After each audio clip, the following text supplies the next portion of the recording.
here for many years to come, the signing of the SURF 1020 funding agreement with Auckland Council. Auckland Council supported us with cornerstone capital funding for the rebuild of Auckland's life-saving facilities, and we look forward to delivering on our promises to you. In an environment continually demanding closer scrutiny of rate spending, where Council is responsible for every dollar of ratepayer funding, we will continue to review our operations and value proposition to ensure we continue to be a primary choice for receiving rates revenue. Key strategic priorities for the coming year are the completion of Red Beach Surf Lifesaving Club's build in the North Shore and the start of construction of Karikari Surf Club. The funding and completion of Phase 2 of our digital radio network, ensuring that our lifeguards are protected and in reach no matter where their services take them. The completion of our external risk assessments of Auckland's beaches to see where the greatest need for patrolling services are, and the development and implementation of a club digital strategy toolkit for our clubs, allowing them to better engage and monitor their progress on key issues of sustainability, membership protection, health and safety, and best governance practice, all while continuing to ensure our beaches remain the safest in New Zealand and our public remains the most educated on beach safety. A daunting task when read out loud, but one we know we can achieve with the continued support of this Council. I'll now pass you over to Denise to talk through our sustainability strategy. Denise, I just don't want to dampen your enthusiasm, but you've got a few more minutes, that's all. That's fine.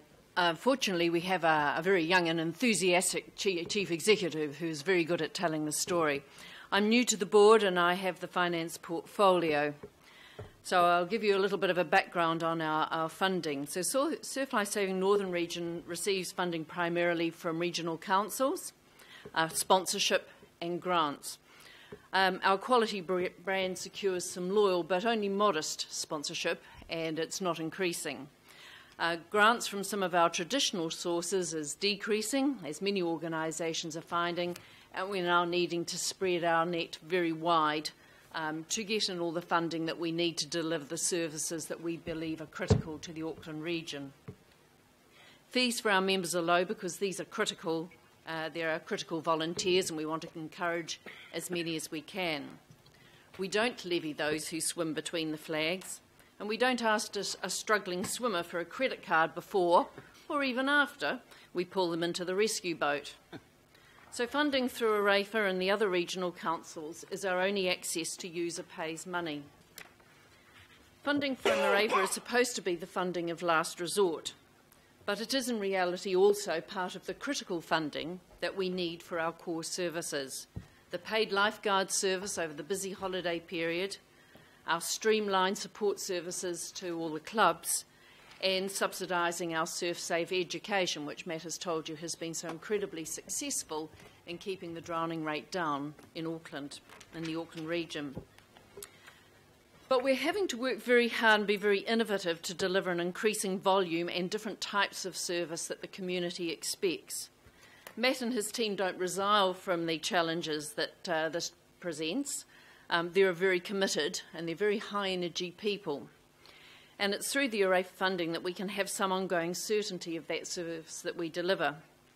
But as a director, I do find it galling to have to sign grant applications to cover my chief executive's salary for the next couple of months.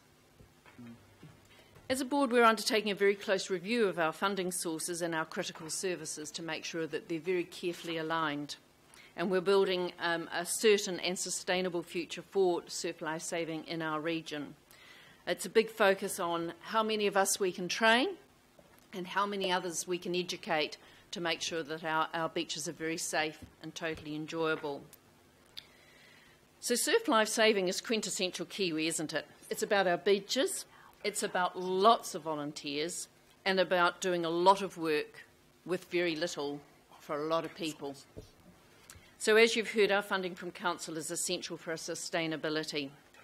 We continue to be grateful for the trust and the partnership you've extended to us. We thank you and the ratepayers of Auckland for your ongoing advocacy and support for our service. And we're very pleased to continue to maintain that safe environment on our beaches and to reach out for the whole of the region. So thank you very much. Thank you. We're more than aware of the fantastic job you do. Just a very quick question. Of the tea and surf clubs, are there any that we should be a little bit worried about regards sustainability or anything?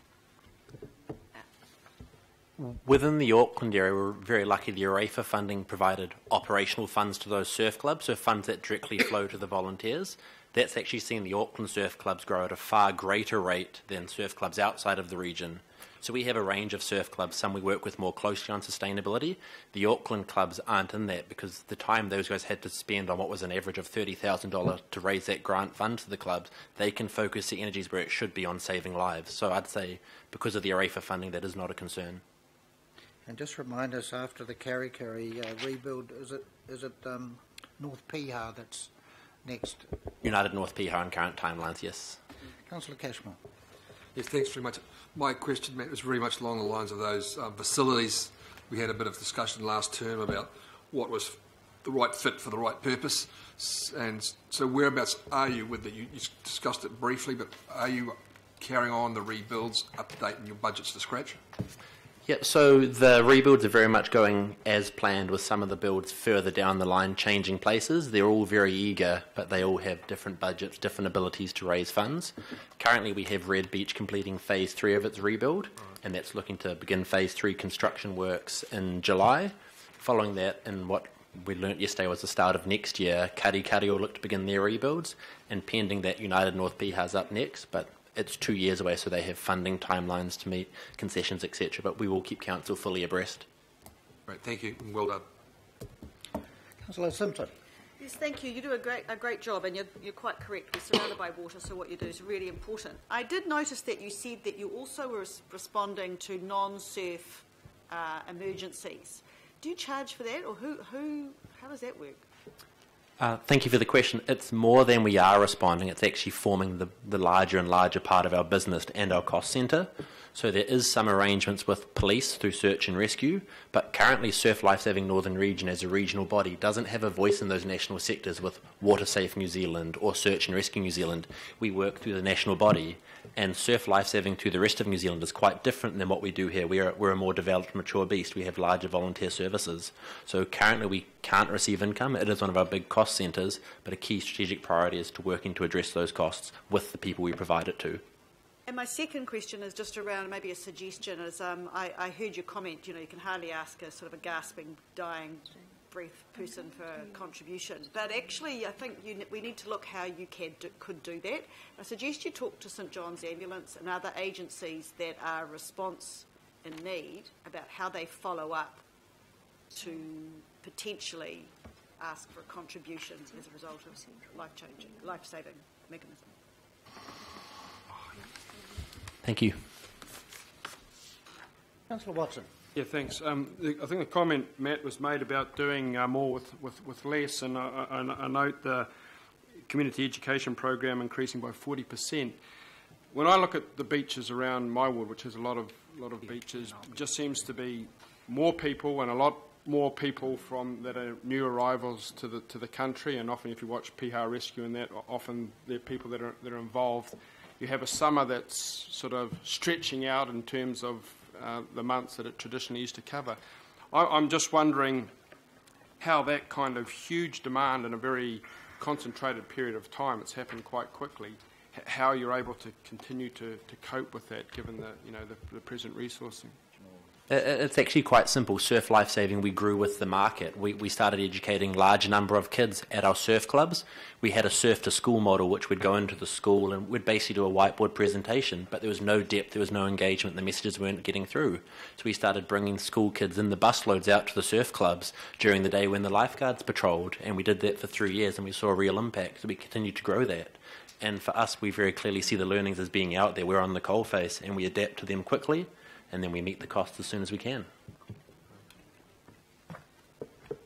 Councillor Lee. Oh, thank you. My question was just around, and look, I'll just echo what everyone else is saying. Thanks so much for the work that you do. Your mention of the other non-traditional places that you're going to take your education and training program to, and Onehunga just happened to be one that you mentioned, and that's in my patch. How are you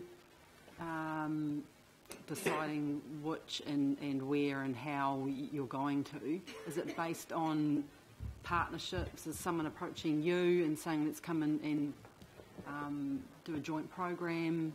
How are you doing that, especially in the context of your funding program and how you're allocating your budget?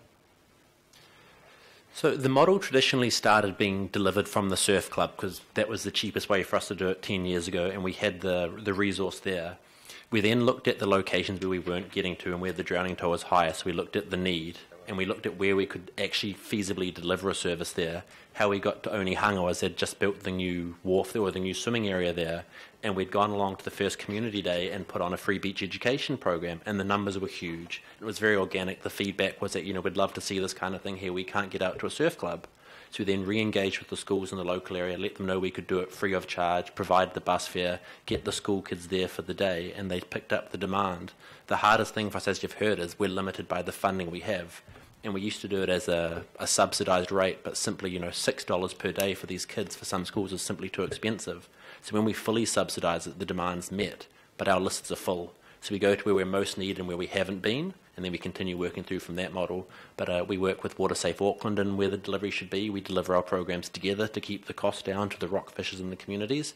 But we'll talk to anyone and anyone on it.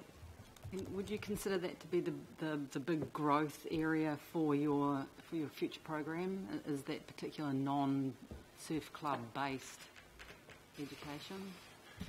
Yes, ultimately, and what we're now looking at is a delivery model. We want to be in every home, and the way to do that for us is digitally. So we need to reassess and say we can do our practical programs on the beaches, but we need to find a way to get our what are very, really simple messages into every home, and working with partners on that. Thanks. Right, thank you. Just one final wrap-up question. I know a debate that's going on at the Kerikeri Surf Club is between how much accommodation do you build, because the days in the past, the old days, obviously people used to stay over at the clubs, and that just doesn't happen as much anymore. Do you guys have a view on that, and what do you encourage the surf clubs to not do, which is over-capacity build? Respectfully, I'd challenge the point that people don't stay over at the surf clubs. Our model requires us to be on call 24/7, and if you don't have a place at Karikari or Piha or Bethel's Beach, it is a necessity that the lifeguards stay there. We also have a responsibility to provide up-to-scratch accommodation that a parent would feel safe for their 15 or 16-year-old child to stay at, and it is a huge burden for us with the policies behind that. We use our basic patrolling objective. We have a matrix we work through, one that we've put through to council to look at, and it says to them, if you've got 40 lifeguards on patrol, you need to have enough accommodation to have them. So if they're putting 120 beds in the area, we would challenge that model. And the beauty of our governance model is it's the 10 surf clubs which view these applications, so they do hold themselves to very rigorous measures. Thank you, Matt. Thank you, Denise. Appreciate the presentation. Thank you. Right, I'm just calling a 5-minute break, and then we will welcome up, and we'll need a mover and a seconder to thank Councillor Casey, and seconded by Councillor Simpson. All those in favour? Aye. Right.